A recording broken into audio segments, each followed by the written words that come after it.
хөгжихөөр мэдээж төсөв болвол байнгын л ер нь томрох хэвээр тэлэх хэвээр энэ эдийн засгээ дагж байгаа байхгүй. За яг ер нь бол орлого төлрүүлэлт нь өөрөө нэлээ өдрөг.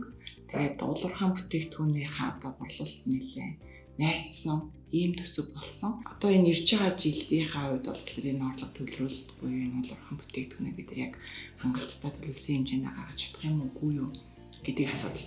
Хэрвээ тэр яг одоо бидний төлөвлөсөн үн харьцаа борлуулж чадахгүй улуурхаан бүтээгдэхүүн санснараа бас амжилттай байхгүй болвол тэр хэмжээний бидний зээлийг тэр хэмжээний одоо эдийн засгийн нөхөх ямар арга механизм оруулж ирэх вэ гэдэг дээр л ер нь гишүүд саналаа хэлж ирсэн. Зарлагын өсөлтөн дээр ч гэсэндээ бид нар хид хидэн ер нь гол санаачлагыг хэлсэн. За энэ саналлууд нь болохоор нэгдүгээр мэдээж урсгал зардал дотор байгаа том дүнтэй таньж болох үз зардлууд. Хөрөнгө оруулалтын зардлуудыг бол бас нэлээд гишүүд шүмжилттэй хандсан.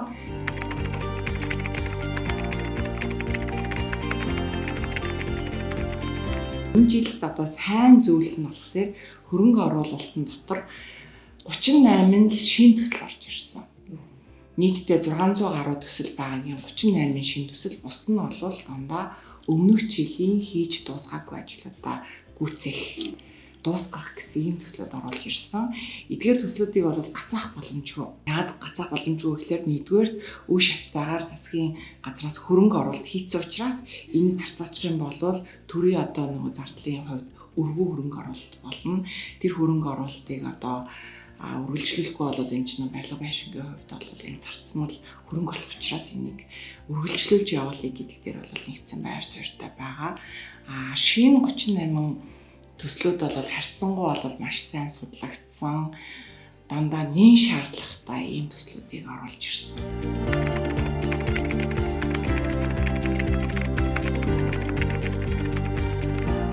Төсвийг бол таньж болохоор юм байсан. Яагаад ингэж ханагдаагүй гэхээр дандаа өмнөх төсвүүд байсан учраас энийг хэрвээ одоо гацаачих юм бол тэгээ өмнө нь гаргасан зардлыг өргөө болох гэж байгаа учраас дээрээс нь 38 шин төсөл нь бол боломжийн гэж үзсэн учраас тэр 38-аас бол бас таньж бол үнэхээр чадсангүй. Харин хавдрын имлэг, хавдар судлалын үндэсний төвийн одоо имлэгийг бол үнэхээр оруулмаар байсан. Тэгтэл тэн дээр тэзүү байхгүй учраас тэр имлэгийн одоо бүтээн байгуулалтын ажил энэ жилийн төсвөөр орчиж чадсангүй. Хэд хэдэн дүүргүүд дээр 3 ээлжээр хичээлж байгаа сургуулиуд байсан. Энэ 3 ээлжээр хичээлж байгаа сургуулиудыг мөнөө л тэзүү байхгүй учраас оруулж чадаагүй. Тэзүү дээр энэ жил нэлээд одоо анхаарал тавьж ажиллах ёстой юм байна гэж би бол гишүүний хувьд ойлгосон. Дээрээс нь иргэдэд хэлэхэд бол иргэдээ санал авдаг PIMS гэдэг юм вебсайт байгаа. Тэр энэ болохоор энэ засгийн газрын иргэдээс авдаг одоо ямар бүтээн байгуулалтанд хөрөнгө оруулалт хийлгүүлмээр байна. Хаана одоо ямар бүтээн байгуулалт бариулмаар байна. Иргэдээ санал авдаг ийм сайт байгаа. Энэ сайт руу иргэд саналаа өгөөд за ийм одоо хавдар судлалын имлэг бариулъя. Энэ цэцэрлэг сургуулийн байшин бол үнэхээр одоо хүртээмжинд хүрэхгүй байна. Дахиад сургууль бариулъя те. Энэ санаачлалуудаа энэ PIMS-тэй сайн өгөөрэй. Би гишүүнийхээ хувьд болохоор энэ толгомдсон энэ барилга байшин бүтээн байгуулалтан дээр тэзүү бүтээх бий болгох тал дээр бол илүү анхаарах хэрэгтэй. Анхаарна гэж бодож байна.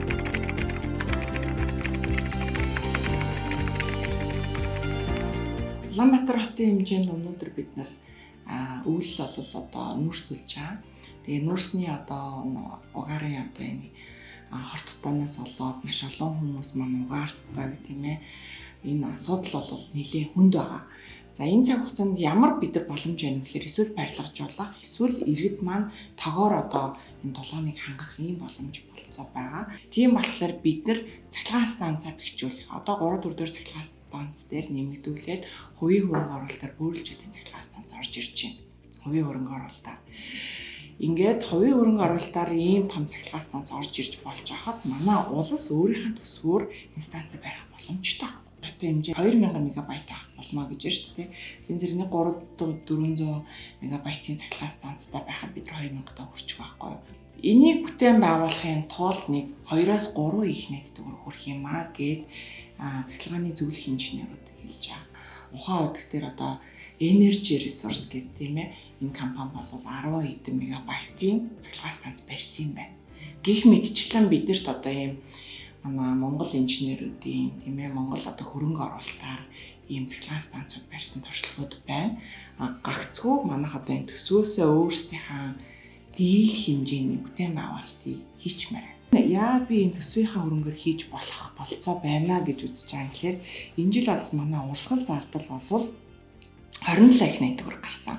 Ер нь тэгээд урсгал зардлыг ингээд задлаа ярих юм бол урсгал зардлаас төрийн албан агчдын цалин тэтгэвэр цалинг, дээрээс нь одоо төрөөс иргэдэд олгож байгаа тэтгэвэр тэтгэмж, за засгийн газрын тавьсан үр зээлийн одоо хүү эдгээрийг одоо бол ер нь төлдөг энэ урсгал зардал. Тэгээд төрийн үйл ажиллагааг тасралтгүй байхад зориулагдсан зардлууд гэдэг уурс тулааны зардлууд байгаа байхгүй. Ийм зардлуудыг урсгал зардлаас төлдөг. Энэ урсгал зардал маань өөрөө төсвийн зардлынхаа нэлээд том хэсгийг эзэлдэг байхгүй. Жишээлбэл 35 их найдаас чинь одоо 9 их найд нь бид нар бүтээн байгуулалтанд зориулж байгаа бол үлдэнх нь энэ урсгал зардалтаас зарцуулагддаг. Ийм том зардал байдаг.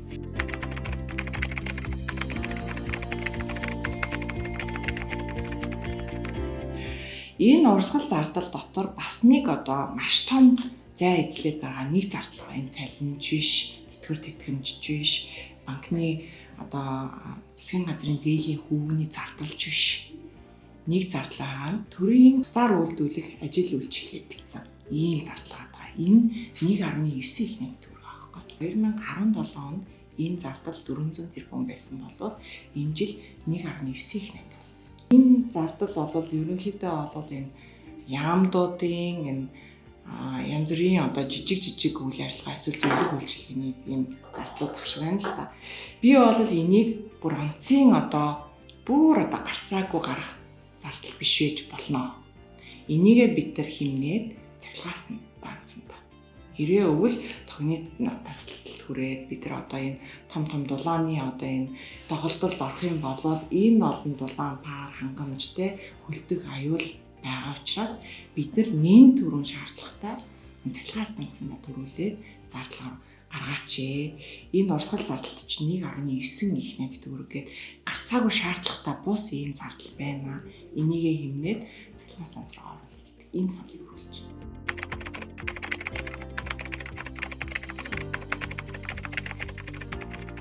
Төсвийг дааж орж ирсэн хуулиуд дотор баялагын сангийн тухай хууль байгаа.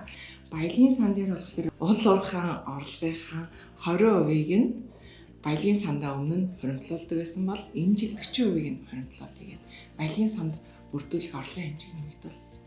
Энэ бол аюул сайн. Яагаад тэгэхээр бид нар уул уурхайн онцлогтой эдийн засгтай.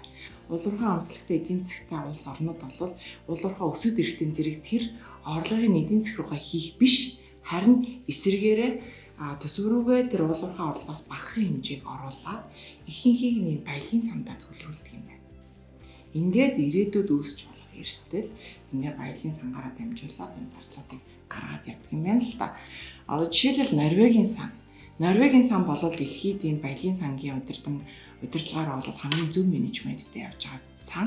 Энэ сан болохоор энэ уул уурхайн орлогоо баялагын сандаа, Норвегийн сандаа бүрдүүлээд Норвегийн сан нь болохоор томоохон корпорацууд, үйл хөдлөлтүүд, за дээрээс нь зээлийн томоохон фанд сангуудад бонд хэлбэрээр байршуулдаг.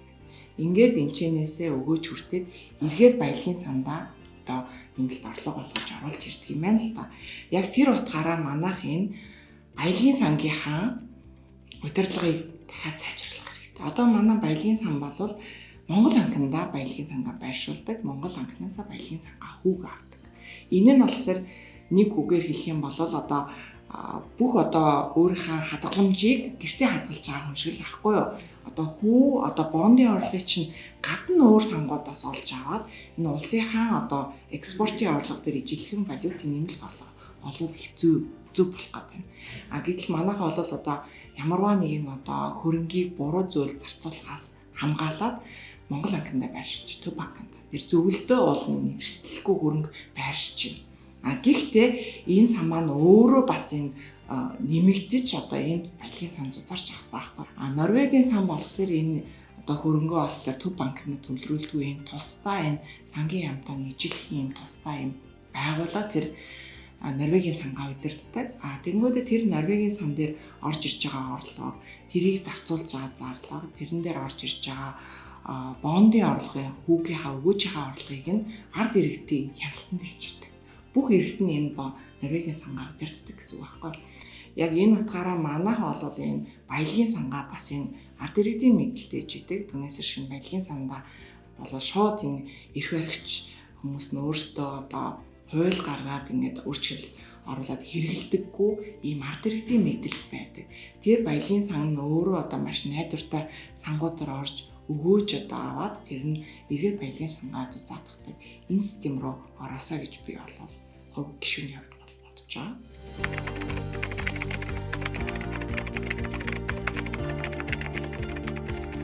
Байгууллагын соёл гэдэг ер нь бол олонхийнхаа соёлоор бүрэлдэждэг.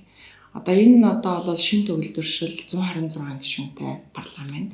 Тэгээд дээрээс нь бид нар чинь шин дэгийн хуультай болсон. Тийм учраас аль талдаа шин зүйлүүд маш их байна. Одоо орон зай, энэ дүрмээ ойлгох, мэдэх гэд нэлээд тал талын чармаалт хэрэгтэй байгаа. Дүрмийн бус тийм ээ бол зүйл бол шаардж байгаа зүйл байхгүй. Бүгдээрээ л энэ ойлголтоо затгаад ингээд ажиллаж байгаа. Төсвийг болол баг улсаараа хилэлцлээ. Энэ 126 гишүүнтэй илүү парламент нийлттэй болсны ил тод илрэл бүх одоо үг өгүүлбэр төсвийн задгааг бүгдээрээ хилэлцлээ, бүгдээрээ ярилцлаа. Энэ шинэ парламентын хамгийн зөв жишээг ингэж тогтож эхэлж байна гэж би харж байна.